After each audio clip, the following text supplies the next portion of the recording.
اعوذ باللہ من الشیطان الرجیم بسم اللہ الرحمن الرحیم اللہ ولی الذین آمنوا یخرجہم من الظلمات الی النور۔ اللہ تعالیٰ کی ذات ولی و مددگار ہے، کارساز ہے۔ الذین ان لوگوں کا آمنوا جو ایمان لائے، یخرجہم نکالتا ہے اللہ تعالیٰ ان کو من الظلمات اندھیروں سے الی النور روشنی کی طرف۔ پچھلی آیت کے اندر اللہ تعالیٰ نے فرمایا تھا کہ لا اکراہ فی الدین، دین کے اندر جبر نہیں ہے۔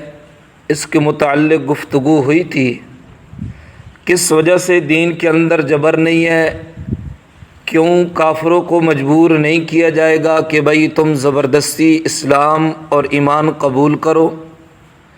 فرمایا کہ قد تبین الرشد من الغی، کہ اب ہدایت بھی واضح ہو گئی اور گمراہی بھی واضح ہو گئی۔ اسلام کو اللہ تعالیٰ نے جو مقام اور مرتبہ دیا وہ ہر ایک بندے کے سامنے ظاہر اور واضح ہو گیا۔ اسلام کی جو اللہ تعالیٰ نے اس کے اندر خصوصیات رکھی ہیں، ہر بندے کو علم ہو گیا۔ اسی طریقے پر اسلام کے اندر جو امن ہے، اسلام کا پیار والا درس، اسلام کی جتنی بھی باتیں ہیں، فرمایا کہ قد تبین الرشد من الغی، یہ ہدایت والا معاملہ جو ہے یہ گمراہی سے اب جدا ہو گیا، واضح ہو گیا۔ فمن یکفر بالطاغوت ویؤمن باللہ فقد استمسک بالعروۃ الوثقی لا انفصام لہا واللہ سمیع علیم۔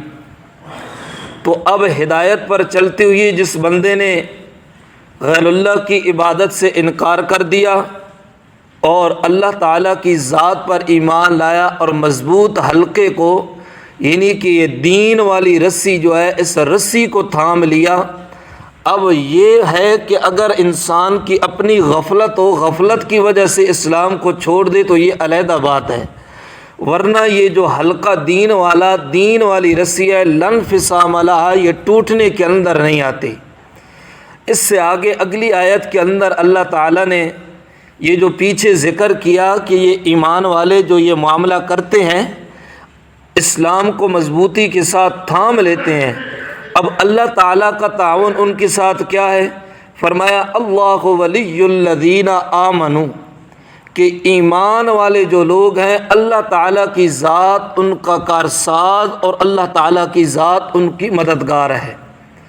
اب یہاں پر یاد رکھنا کہ اللہ تعالیٰ نے آمنو اور فرمایا ولیو، اللہ مددگار ہے ایمان والوں کا۔ اب اتنا واضح اور ظاہر ہونے کے بعد، اتنا کچھ معلوم ہونے کے بعد، جو بندہ اللہ تعالیٰ کی ذات کو اپنا کارساز اور اپنا مددگار نہیں مانتا تو معلوم ہوتا ہے اس بندے کا ایمان نہیں ہے۔ اب انسان مشرکین مکہ کی طرف دیکھے، وہ غیر اللہ کو پکارتے تھے، غیر اللہ سے مدد مانگتے تھے، لیکن جس وقت سخت مصیبت اور پریشانی ہوتی تھی تو وہ بھی اللہ تعالیٰ کی ذات سے مانگتے تھے۔ سیرت کی کتابوں کا انسان مطالعہ کرے، واقعہ بدر، وہاں پر آتا ہے کہ جس وقت ابو جہل اپنے لشکر کے ساتھ آ رہا تھا تو ابو جہل نے اللہ تعالیٰ کی ذات کے سامنے یہ دعا کی تھی کہ اللہ ہم دو جماعتوں، یعنی کہ میری جماعت جو ابو جہل کی جماعت ہے اور نبی پاک صلی اللہ علیہ وسلم کی جو جماعت ہے، اللہ اس جو حق پر جماعت ہے اللہ اسے فتح اور نصرت نصیب کر۔ اور ادھر اللہ کے نبی بھی یہی دعا کر رہے ہیں کہ اللہ میری اس چھوٹی سی جماعت کو فتح نصیب کرنا۔ اب اللہ نے ابو جہل کی دعا بھی قبول کی۔ ابو جہل کی دعا یہ تھی کہ اللہ جو جماعت تیرے نزدیک ہے اللہ اس جماعت کو فتح نصیب کر، تو اللہ کے نزدیک جو حق پر جماعت تھی وہ میرے نبی کی جماعت تھی، تو اللہ نے اس کو فتح دی، اور اللہ نے اپنے نبی کی دعا کو بھی قبول کیا۔ وہ کیسے کہ اللہ کے نبی نے فرمایا تھا میرے اللہ میری اس دعا کو میری اس جماعت کو فتح نصیب فرما، اللہ تعالیٰ نے صحابہ کرام کو فتح نصیب کی۔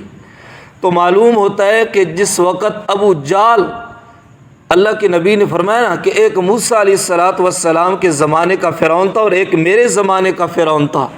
موسیٰ علیہ السلام کے زمانے کا فرعون جو تھا، جس وقت موت آئی، غرق ہونے لگا، تو اس وقت کہنے لگا میں ایمان لاتا ہوں حضرت موسیٰ علیہ السلام اور حضرت ہارون علیہ السلام کے خدا پر، جو ان کا رب ہے، میں اس رب پر ایمان لاتا ہوں۔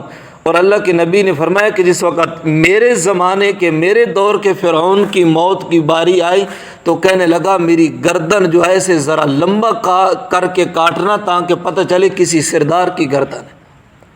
یعنی کہ موسیٰ علیہ السلام کے زمانے کا جو فرعون تھا، موت کے وقت وہ ڈر گیا، اس ظالم کو موت کے وقت بھی ڈر پیدا نہیں ہوا۔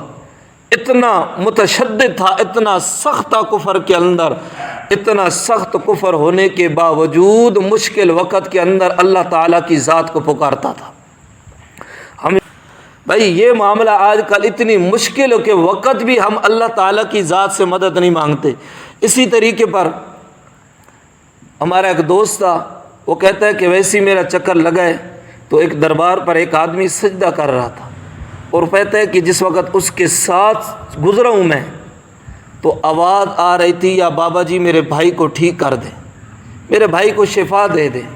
بھائی نہ میرا عزیز، اگر ہم اپنے آپ کو ایمان والا کہتے ہیں، اپنے آپ کو ایماندار ثابت کرنا ہے، تو فرمایا اللہ ولی الذین آمنوا، کہ ایمان والے جو لوگ ہیں ان کا مددگار اور کارساز اللہ کی ذات ہے۔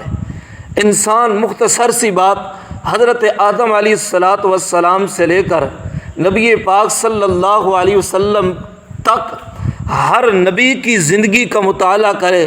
کچھ انبیاء ایسے ہیں کہ جن کا تذکرہ قرآن کے اندر آ گیا، اگر ان انبیاء کو انسان دیکھ لے کہ ہر نبی نے ہر مشکل وقت، چاہے آسانی ہو یا جو مشکل وقت ہو، ہر حال کے اندر اللہ تعالیٰ کی ذات سے مدد مانگی اور اللہ تعالیٰ کو اپنا کارساز سمجھا۔ جب اللہ تعالیٰ کی ذات سے انبیاء بھی مدد مانگ کر گئے ہیں، اللہ تعالیٰ کی ذات کو انبیاء بھی اپنا کارساز سمجھ کر گئے ہیں، تو اس سے یہ معلوم ہوتا ہے کہ ہمارا مددگار اور ہمارا کارساز بھی ایک اللہ کی ذات ہے۔ جس وقت ہمارا یہ ایمان ہو جائے گا، فرمایا آمنو، ایمان والوں کا کارساز اللہ ہے، جس وقت اللہ کی ذات پر یہ بھروسہ کر لیں، اللہ تعالیٰ کی ذات کو ہم اپنا مددگار اور کارساز مان لیں، تو پھر ہم ایماندار بنیں گے، اور ایماندار بھی پکے ایماندار۔ اب اللہ تعالیٰ کی ذات ایمان والوں کا کارساز ہے۔ اب اللہ تعالیٰ کی ذات کرتی کیا ہے؟ فرمایا یخرجہم من الظلمات الی النور، اللہ تعالیٰ کی ذات اندھیروں سے نکال کر روشنیوں کی طرف جاتی ہے۔ اب مثال کے طور پر ابھی بجلی نہیں ہے، اندھیرا ہے، ہر انسان کا یہ دل کرتا ہے کہ روشنی جہاں پر ملے میں وہاں پر جاؤں۔ ہر انسان یہ چاہتا ہے کہ میں کھانا کھاؤں روشنی والی جگہ پر بیٹھ کر، کوئی کام کروں روشنی والی جگہ پر بیٹھ کر۔ بھائی میرا عزیز، یہ ظلم ایک اندھیرا جو ہے، کفر ایک اندھیرا ہے، شرک اندھیرا ہے، بدعات اندھیرے ہیں، اور رسم و رواج جو ہیں یہ اندھیرے ہیں۔ الی النور، روشنی جو ہے یہ اللہ تعالیٰ کے اسلام اور اللہ تعالیٰ کے بتائے ہوئے دین کے اندر اور قرآن اور سنت کے اندر ہے۔ جس وقت انسان یہ جو ماقبل باتیں گزری ہیں ان سب پر عمل کرے گا، پھر اللہ تعالیٰ کی ذات اس بندے کی مدد کریں گے۔ مدد کیا کریں گے کہ اللہ تعالیٰ اس بندے کو شرک سے چھٹکارا عطا کریں گے، اور اللہ تعالیٰ توحید والی نعمت عطا کریں گے۔ پھر اللہ تعالیٰ دنیا کی کتابوں سے جان چھڑوا کر اللہ تعالیٰ اپنی کتاب قرآن مجید، جو اللہ تعالیٰ نے ہدایت کا سرچشمہ بنا کر بھیجا ہے، اس کتاب کو پڑھنے والے، اس کتاب پر عمل کرنے والا اللہ